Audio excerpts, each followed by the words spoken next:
Hey everybody, so here I'm playing through the C major scale in little triad arpeggios, going through all 7 triads of the key in one scale pattern, on the left on keyboard, on the right on guitar. For piano players, this is so basic and easy that they can see it, play it, and understand it right away, while guitar players can go a lifetime without even getting past the pentatonic scale, let alone playing triads through the diatonic major scale. But it's hard, so I don't blame them. But in this lesson, we're going to change that because this is really important and really helpful. But first, let's compare this exercise on both instruments. 1, 2, 3, 4. C major, D minor, E minor, F major, G major, A minor, B diminished, C major, going backwards, C major, B diminished, A minor, G major, F major, E minor, D minor, C major. All I did was just play through the C major scale in triads, and I also identified what the triads were. As you can see, super straightforward on keyboard, both conceptually, technically, visually. On guitar, not at all. So in this lesson, first we'll briefly go over the basic theory of the 7 chords in any key, and why on guitar it's so much harder for us to see the chords of a key within the scale of that key compared to piano, and how we could change that. And then I'm going to guide you through a series of these scale exercises where we play these little triad arpeggios through the scale with a few different patterns, both major and minor.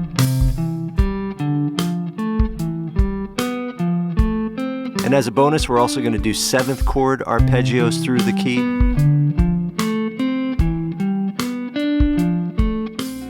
And then lastly, I'm going to demonstrate how this isn't just an exercise, but it will sound really cool in your solos and improvisations, and something you should also mess around with creatively. As it is for all of my lessons, there's a lot of bonus materials for POW Music patrons. In this case, there's a 21-page packet that has the tab for 4 variations of this exercise in 2 different scale patterns, major and minor. That's also available as a GPX file, so you could play along with it and slow it down in Guitar Pro.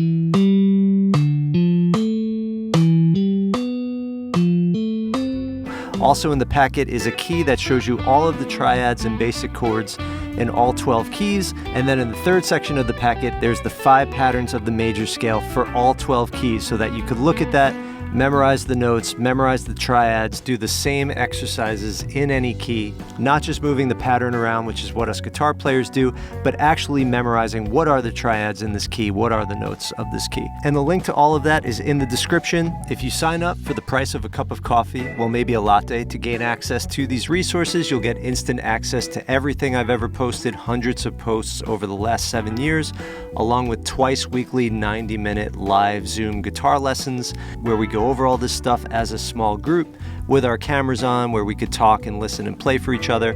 Or if you don't want to sign up, you could just purchase the packet and the GPX files by themselves instead of doing the monthly subscription. All right, like I said, links in the description. Let's get into the lesson. So mostly all the music we listen to is in a key, C major being a very common key, but the great thing about guitar is once you could do that in one key, you could do it in all the keys. And those keys have 7 notes, which make up a scale.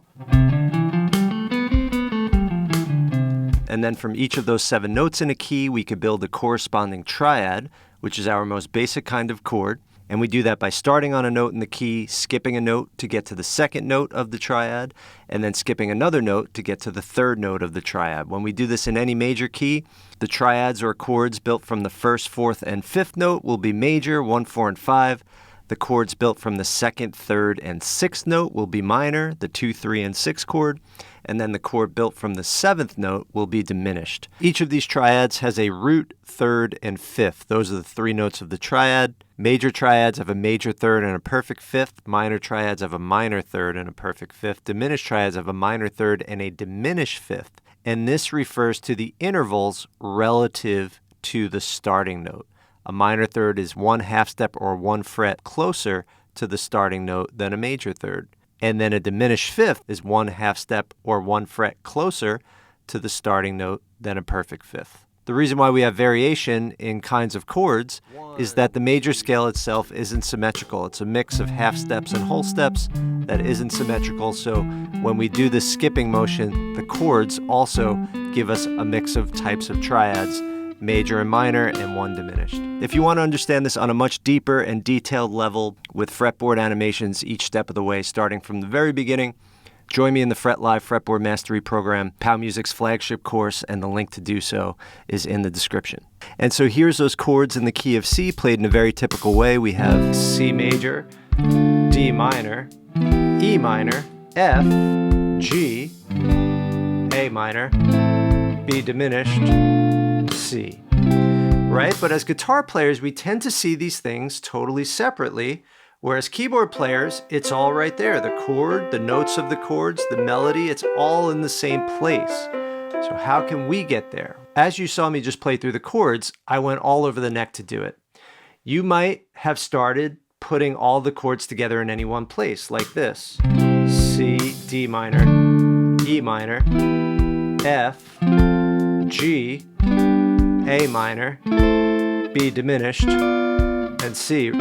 Right, and that's really great if you could do that, but it's still sort of separate. It's like, okay, there's the chord and here's the scale, right? And the reason why it's separate is we're not seeing more than one chord tone on each string. Let me explain. Here's why piano is so different than guitar. Piano, we have one continuum. We could think of this as one guitar string, and we just go this way or we go that way. As many notes as we want to press on this continuum, on this one piano guitar string, will make a sound at the same time, right?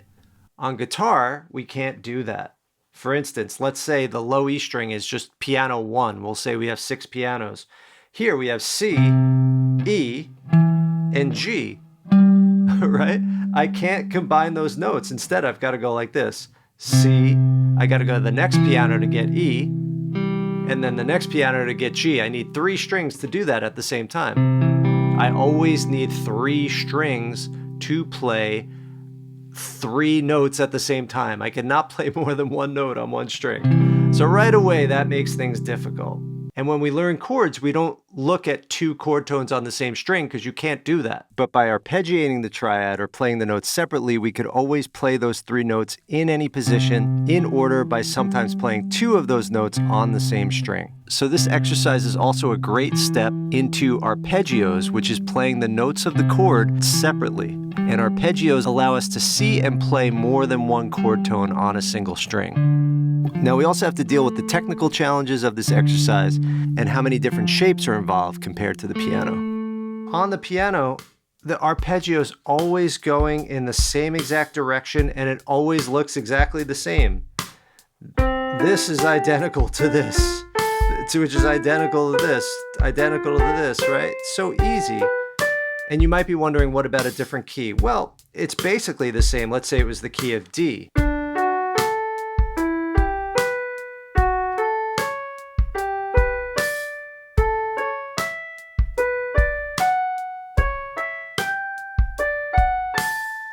Right? There's some of these chords are going to have a sharp or a flat note, which are the black notes in them, but it's still the same exact pattern. And the challenge for piano players is just memorizing when a chord has a sharp or a flat or not, but it's still the exact same pattern. Now on guitar, we have all sorts of different shapes that we have to mix together. So this arpeggio looks nothing like this one. And that looks nothing like this one. And then finally we get back to this one, which was the same as this one, right? But then here's another major chord, right? So we have all these different contortions, right? So sometimes we go diagonal that way, sometimes we go this way, sometimes we go down, sometimes it's 3 strings, sometimes it's 2 strings. And then there's the technique challenge. For instance, between this first arpeggio, I then got to take that pinky to get that note. So I go, I try to use my pad on the A string so that I could come down to the tip on the E string. And then here, and then same concept there, pad, tip, right? And again, pad, tip. So I do this.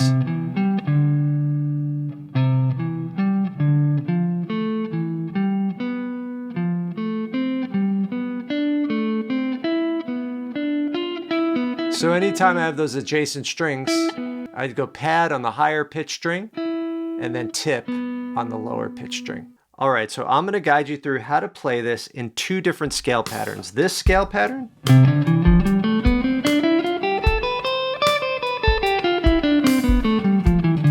and this one.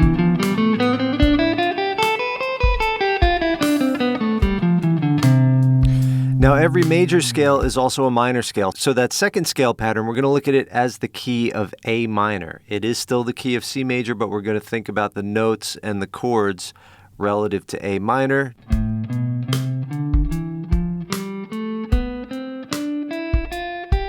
Just to put our brain in minor mode, again, if you want to understand the implications of all this theory from the very beginning, Fret Live Fretboard Mastery Program is where it's at. And if you want to explore triads in all different sorts of ways all over the neck, check out the Triad Triumph course. Both are currently on sale, and the link is in the description. Now, using the first pattern, I'm also going to show you a few variations on this exercise where we don't just do triads, we do seventh chords, so root, third, fifth, seventh through the key. And then another great exercise, which is also very musical, where we go up one triad and then down the next triad. And that's something I've heard Wes Montgomery do a lot. My favorite jazz guitar player, but it will work in any genre. All right, so we're about to get started with the first exercise. We're going to start on the tonic note C. I'm going to close out the pattern by going all the way up to this note.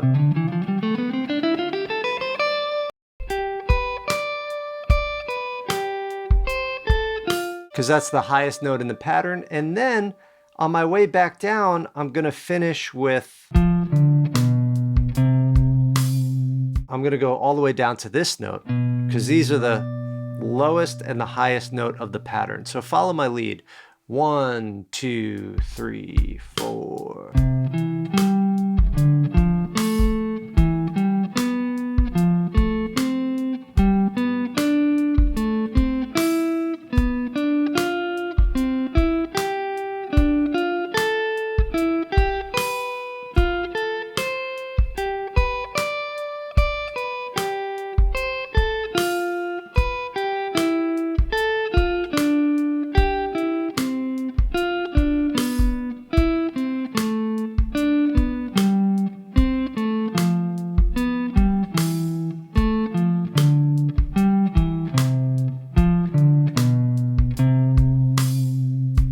All right. Now, that is how to get started with this exercise. From there, you could get rid of that pause in between, and you can go like this. 1, 2, 3, 4.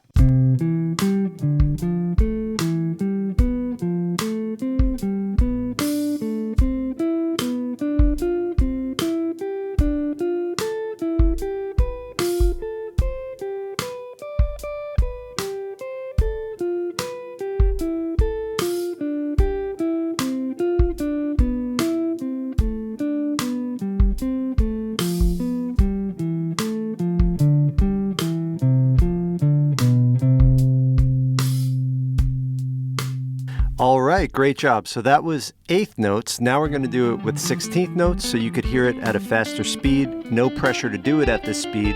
And I encourage you to use the playback speed controller here on YouTube to find the right tempo for you to allow you to play along with no mistakes and then gradually speed up from there. 1, 2, 3, 4.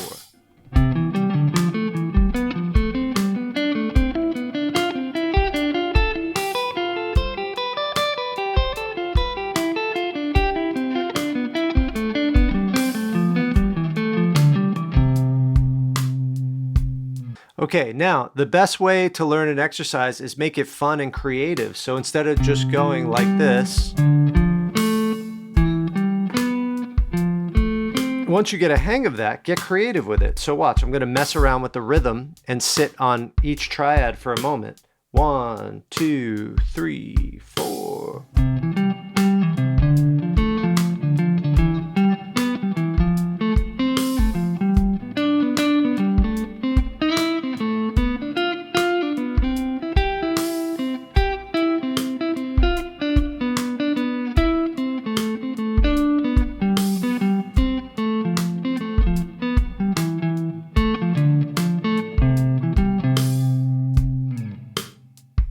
So this exercise is great for technique. It's very musical, but it will also help you memorize the notes of the key and the notes of each chord in the key and where those notes are, right? So as you go through this, really pay attention to what's going on here. So first, what are the notes of the key? C, D, E, F, G, A, B, C. Go backwards. B, A, G, F, E, D, C. Take note of which notes are sharp and flat. In this key of C, which we're demonstrating with, there are no sharps or flats, right? And as you go through the triads, identify what the chord is and what the notes are.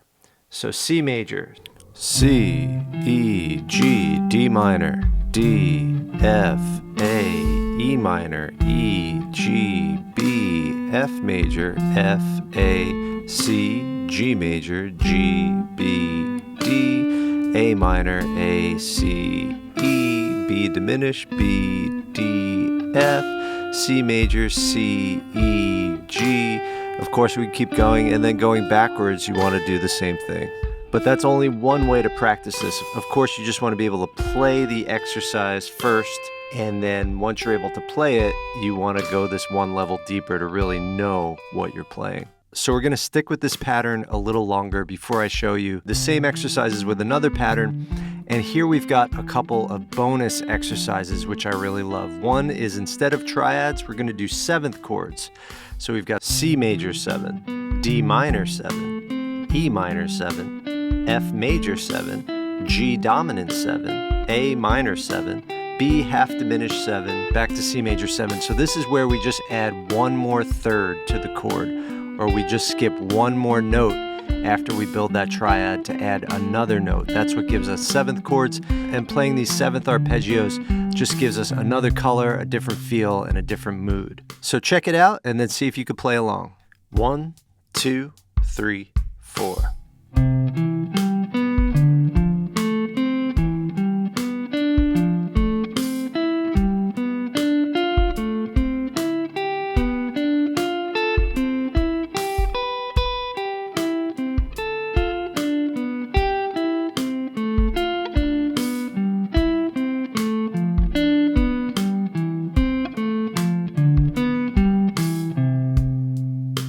All right, we're going to stay in this C major pattern 1, and we're still going to play these triads in order, but instead of going up each triad, we're going to go up the first one and then down the second one, then up the third one and down the fourth one, and so on and so forth, and then the same thing going backwards.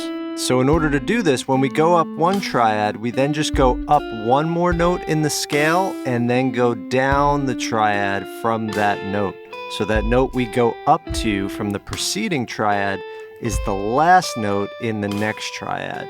I know that sounds confusing, but as you look at the pattern and play it, it's going to make a lot of sense. Let's try it out. 1, 2, 3, 4.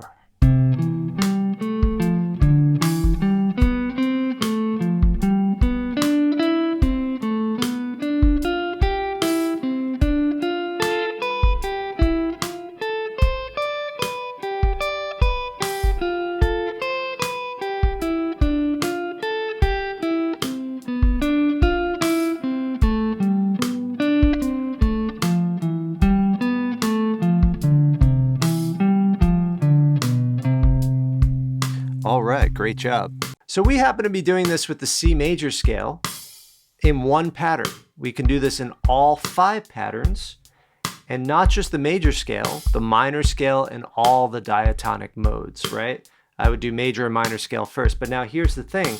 If you understand a little bit of theory, you know that the major and minor scale is also the modes. This scale right here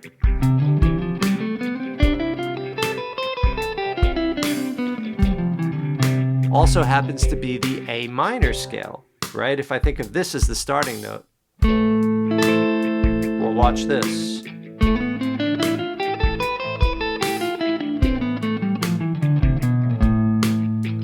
Right? All the same notes.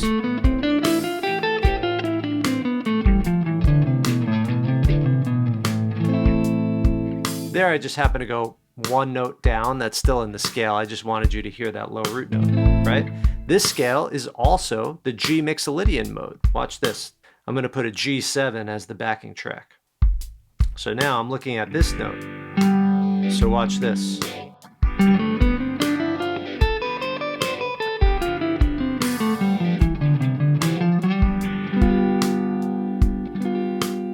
Right? It's also the D Dorian mode. So watch this. I'm just going to start on the D so you hear it that way.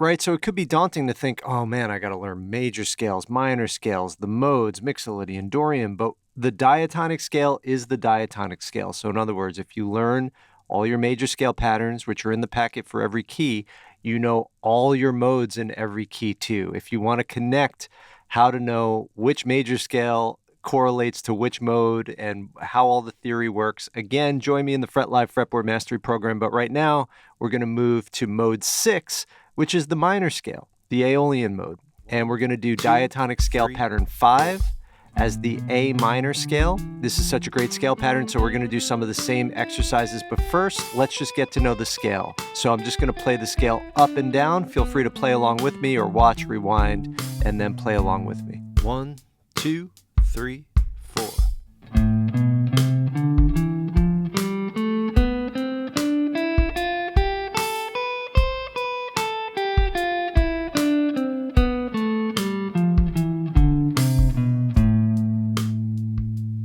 All right, so now that we've got a handle on the scale pattern, we're going to do the same exercises that we did with the C major scale in pattern 1, but now with this A minor scale in diatonic pattern 5. On the right, you'll see that I listed the triads. They're the same triads, but now A minor is first, and I renumbered them for a minor key. So in a minor key, 1, 4, and 5 are minor. The flat 3, the flat 6, and the flat 7 are major. Why am I calling it the flat 3, the flat 6, the flat 7?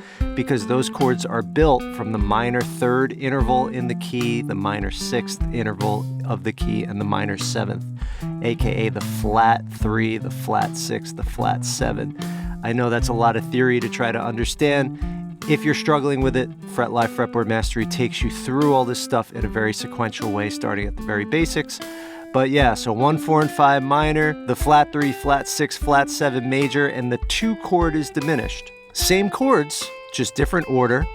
And because we're starting on the A, they're all going to sound different because the starting note is our ear's reference point. So now we're playing through this scale in our root position triads, starting on the A, going all the way to the top and then back down again. You could jump right in with me, or you can play it, pause it, rewind it, slow it down. Here we go. 1, 2, 3, 4.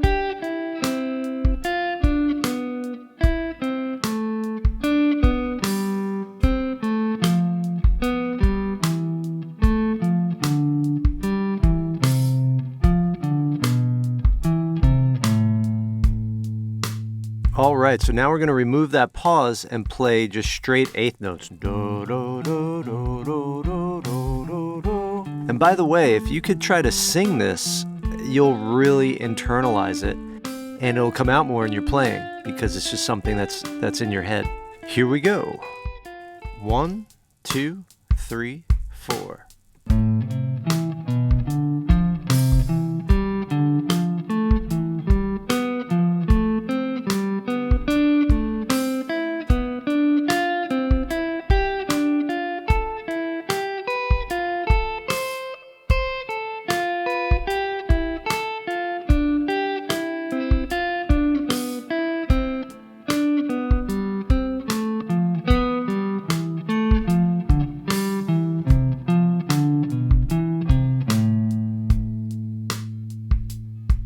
And last, I'm just going to play that as 16th notes, so double the speed. Here we go.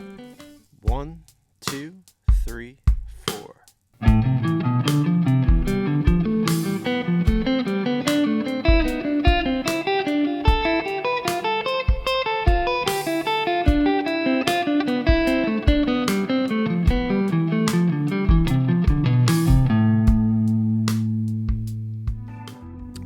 Okay, and then the last thing I want to share with you is how you could apply this technique in all genres, all styles. Here I am doing it over a blues. I've got B.B. King's The Thrill Is Gone backing track that I found here on YouTube, and it's in the key of B minor, and so I did this in the B minor scale, sometimes matching the triad arpeggio to the chord, and other times just using it as a melodic device through the chord progression. So I'll leave you with this as just some inspiration on how you can take this and apply it anywhere at any time in any genre. So check it out.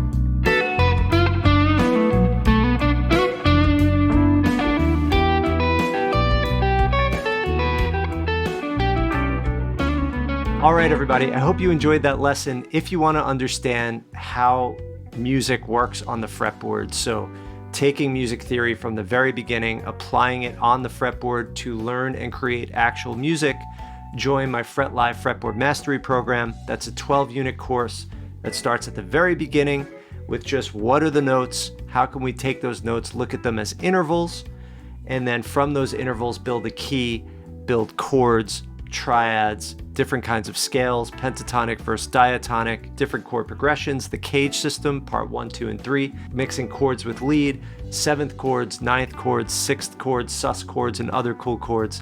And then we finish up in Unit 12 with modes. So the link to join that is in the description, but if you want to just go really deep on triads, looking at all the different chords we have all over the fretboard in any position in just little 3-note clusters, which you can then stack on top of one another, check out Triad Triumph.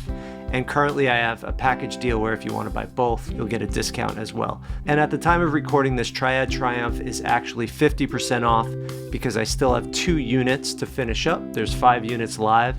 So I'm keeping it with this pre-order discount for 50% off. So if you're seeing this in the future, I apologize if it's full price, but as of now, it's 50% off. And the link for both of those is in the description. All right, everybody, happy playing, and I'll see you next time. Oh, before I go, I just want to give a huge shout out to all of the POW Music patrons that support this channel, and an extra special thanks to the following upper level POW Music patrons: Andre, Mark Chambers, Daniel Bogdan, Bob, Owen Arbuthnot, C. Eduardo Guse, Zachary Chittenden, Will, Noah Martinez, Daniel Carr, Alexis Diaz, Andrew Wilson, Marnix Delbecque, Kyle Schindedecker, Kurt, David E., PSJ, Joe Taylor, Naz Sleep, Ryan Toole, Stephen Hudak, Christian, Jeffrey R. Davis, Michael DeToma, Ciaran Caruthers, Edmund Trusty, Greg Payne, Michael Berman, Carlton Hicks, Sean Westfall, Hal Jones, Greg,